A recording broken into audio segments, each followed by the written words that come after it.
12 rules of life by Jordan Peterson. दोस्तों, आज मैं आपके सामने एक ऐसी बुक को लेकर आया हूँ जिससे आप सीखेंगे कि अपनी लाइफ को ऑर्गेनाइज्ड कैसे करें, अपने प्रॉब्लम या परेशानी से कैसे दूर रहें और खुद के अकेलेपन से खुद को कैसे बचाएं।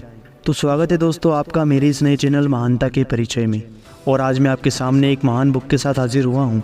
इस बुक का नाम है 12 रूल्स ऑफ लाइफ। इस बुक के 12 नियम हैं। इन नियमों को हम एक एक करके समझेंगे। तो आइए शुरू करते हैं। नियम नंबर 1, कंधे तान कर सीधे खड़े हो। लेखक कहते हैं कि जब आप सीधे खड़े होकर गहरी सांस लेंगे तो आप अच्छा महसूस करेंगे, इसलिए अपने सिर को ऊंचा रखें, इसे झुकाए नहीं और स्माइल करें। जब आप ऐसा करते हैं तो आपकी बॉडी में सेरोटोनिन का लेवल बढ़ता है। सेरोटोनिन एक हैप्पी हार्मोन है जो आपके नसों को आराम देता है और आपकी इम्यूनिटी को मजबूत करता है, जिससे कि आपको अच्छे अच्छे विचार आना शुरू हो जाते हैं। आइए इस उदाहरण से समझते हैं। जब केकड़ा लड़ाई करता है और वो जीत जाता है, तब वो अपने आप को और बड़ा दिखाता है और उसकी बॉडी में केमिकल होता है सेरोटोनिन जो रिलीज़ हो जाता है। और अगर कोई केकड़ा हार जाता है तो वो और छोटा हो जाता है, जिससे उसके अंदर सेरोटोनिन का लेवल कम हो जाता है। इसलिए एक अच्छी पोस्चर वाला केकड़ा अपने एरिया का विनर होता है। वो आसानी से अपने शिकार को फंसा सकता है। वहीं दूसरी ओर एक झुका हुआ केकड़ा हमेशा एक लूज़र होता है। उसकी बॉडी में सेरोटोनिन का लेवल कम होता है। इंसान भी इस पहलू में बिल्कुल केकड़े की तरह ही होता है, इसलिए खुद को लूज़र मत समझिए। अच्छे मौके आपको तभी मिलेंगे जब आप पॉजिटिव होंगे और पॉजिटिव बातें करेंगे। तो आज से ही तनकर चलना शुरू कर दीजिए। अपनी बॉडी में सेरोटोनिन का लेवल बढ़ाइए। नियम नंबर 2, स्वयं को उस व्यक्ति की तरह देखिए जिसकी मदद करना आपकी जिम्मेदारी है। जब हमारा कोई फैमिली मेम्बर बीमार पड़ जाता है तो हम उनका कितना ध्यान रखते हैं। हम उन्हें डॉक्टर के पास ले जाते हैं, उन्हें समय पर दवाई देते हैं और हर वो चीज़ करते हैं जिससे वो जल्दी से जल्दी ठीक हो जाए।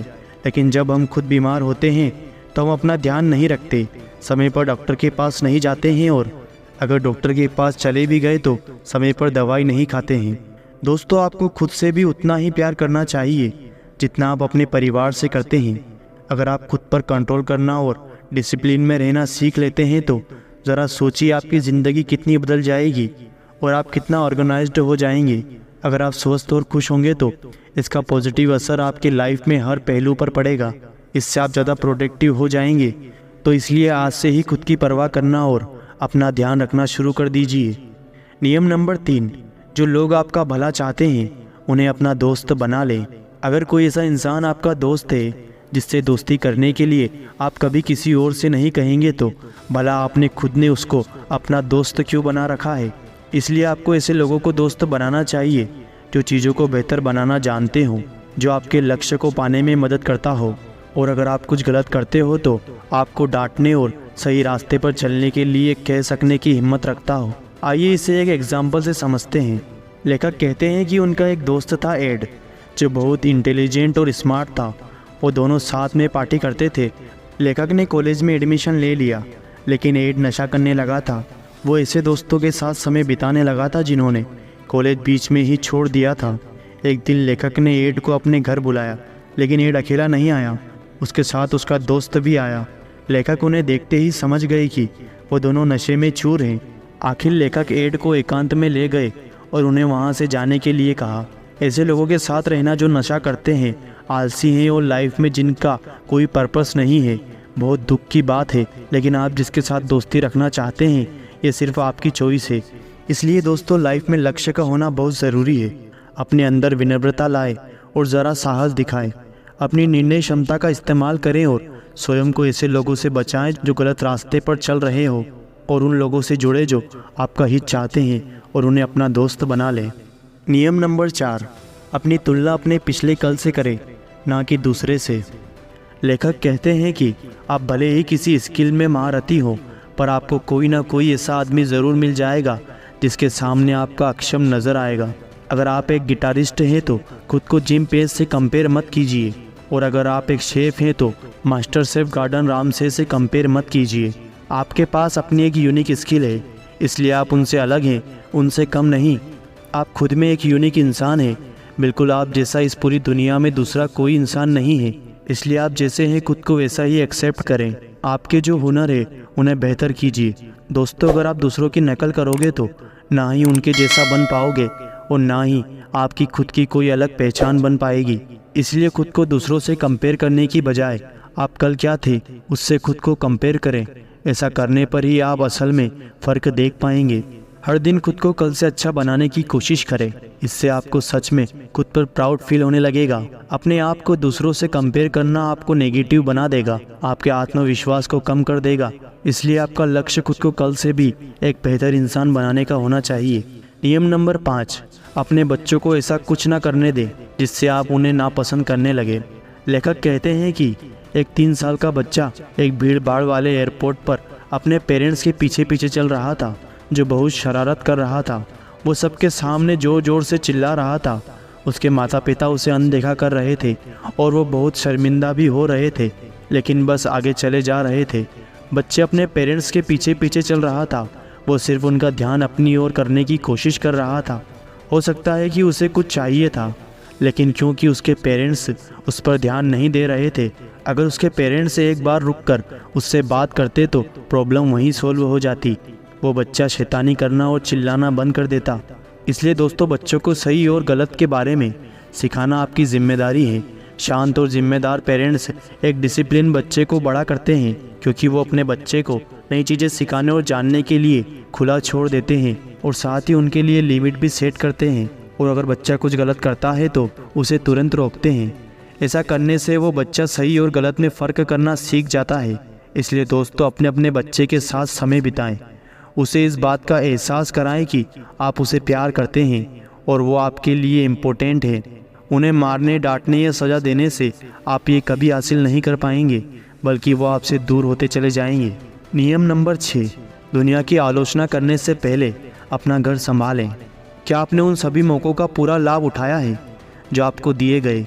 क्या आप अपनी नौकरी या करियर में कड़ी मेहनत कर रहे हैं? क्या आप अपने जीवन साथी और बच्चों से सामान्यजनक व्यवहार करते हैं? क्या आप ऐसी आदतों के गुलाम हैं जो आपके स्वास्थ्य और हितों के लिए सही नहीं है? क्या आप अपने जीवन में सुधार ला पाए हैं? अगर इसका जवाब ना है तो अब ज़रा ये कोशिश करके देखिए। वो कार्य करना बंद कर दीजिए जिसके बारे में आप जानते हैं कि वो गलत है। इसकी शुरुआत आज से ही कीजिए। अपने जीवन में बस वही करें जिसके बारे में बात करते समय आपको गर्व महसूस हो। दुनिया की आलोचना करने से पहले अपना घर संभालें। आइए इसे एक एग्जाम्पल से समझते हैं। एंटोन के पिता को शराब पीने की आदत थी। वो नशे की हालत में रोज़ अपने बच्चों को मारते थे। उनका परिवार गरीब था और वे एक छोटे से मकान में रहते थे। एंटोन के भाई बिल्कुल अपने पिता की तरह हो गए थे, लेकिन एंटोन ने बहुत मेहनत की और पढ़ाई में ध्यान लगाया, जिससे उसको स्कॉलरशिप मिल गई। उन्होंने खुद पर अपने माहौल का असर नहीं होने दिया। अपनी सोच को पॉजिटिव रखते हुए एंटोन ने एक बहुत अच्छी मिसाल पेश की। उन्होंने अपने भाइयों को भी बदलने के लिए एनकरेज किया, अपने घर के माहौल को बदला और आगे चलकर एंटोन बहुत सक्सेसफुल लेखक बने। आज भी उनके बुक ना जाने कितने लोगों को इंस्पिरेशन दे रहे हैं। नियम नंबर 7, वो हासिल करने की कोशिश करें जो अर्थपूर्ण हो, ना कि वो जो सुविधाजनक हो। मोमेंट में मज़े करने के बजाय अपनी फ्यूचर और पूरी लाइफ के बारे में सोचो और ये देखो कि आपका पेशा क्या है, आप किसके लिए जीते हैं, आपका सच क्या है और उसे फॉलो करना स्टार्ट करें। अपने आप से पूछें कि आप इस दुनिया को कैसे बेहतर बना सकते हैं और आपको आज ऐसा करना है जो आपको फ्यूचर में काम आए। जब आप किसी मकसद को पूरा करने में अपनी लाइफ लगाएंगे तब आप देखेंगे कि आप ज़्यादा ऑर्गेनाइज्ड हो गए हैं। नियम नंबर 8, हमेशा सच बोलें या कम से कम झूठ ना बोलें। लेखक कहते हैं कि एक समय था जब वो अपनी वाइफ के साथ एक छोटे से अपार्टमेंट में रेंट पर रहा करते थे। उसका मकान मालिक डैनी था, जिसे शराब पीने की लत थी। वो अपने काम के समय को छोड़कर पूरा दिन नशे में धुत रहता था। कई बार तो वो सिर्फ 2 ही दिनों में बियर की 60 बोतलें पी जाता था। वो अपने सारे पैसे शराब में उड़ा देता था। जब कभी उसके पैसे और शराब खत्म हो जाती तो वो लेखक का दरवाज़ा खटखटा देता था, चाहे आधी रात ही क्यों ना हो रही हो, और साथ ही हाथ में वो अपने घर के सामान लेके आता था और उसे लेखक को बेचने की कोशिश करता था। लेखक ने 1-2 बार उसका सामान खरीदा भी, लेकिन लेखक की वाइफ का कहना था कि डैनी को ये सब करना बंद करना होगा। लेखक नर्वस थे। वे नशे में धुत एक शराबी को कैसे समझा पाएंगे कि ये सब अब नहीं चल सकता। फिर लेखक ने सच बोलने का फैसला किया। उन्होंने डैनी को सीधे सीधे कह दिया कि वो कोई सामान नहीं खरीदना चाहते।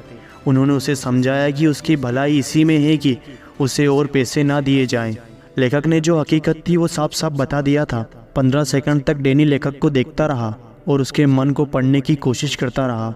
उसने लेखक के शब्दों को सच्चाई और ईमानदारी से महसूस किया। फिर वो मुड़ा और वहाँ से चला गया।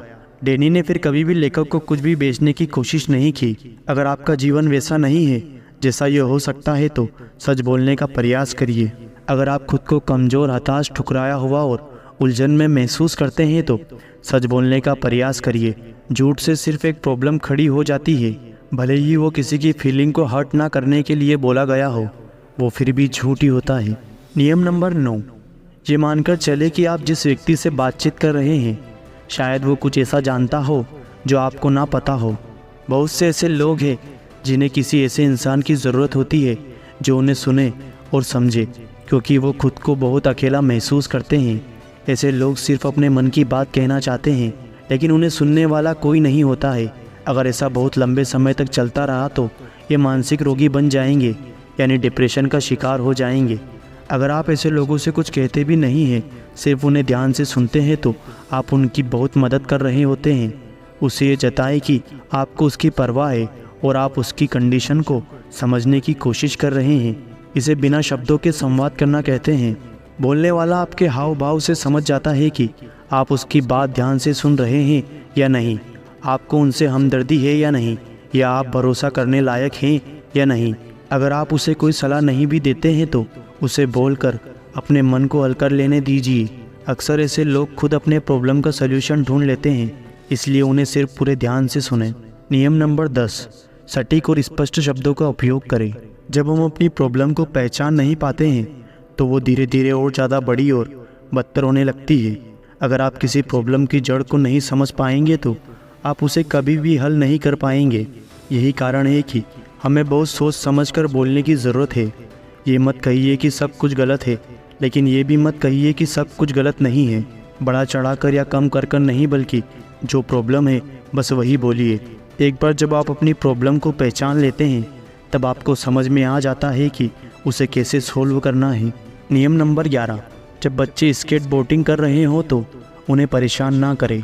बहुत सारे माता पिता अपने बच्चों के प्रति ज़रूरत से ज़्यादा प्रोटेक्टिव होते हैं। वो अपने बच्चों पर कई चीज़ों की पाबंदी लगा देते हैं। वो हमेशा बीच में आकर बच्चों की प्रॉब्लम को सोल्व कर देते हैं। इसका रिजल्ट ये निकलता है कि बच्चा डरपोक और अंदर से कमज़ोर हो जाता है।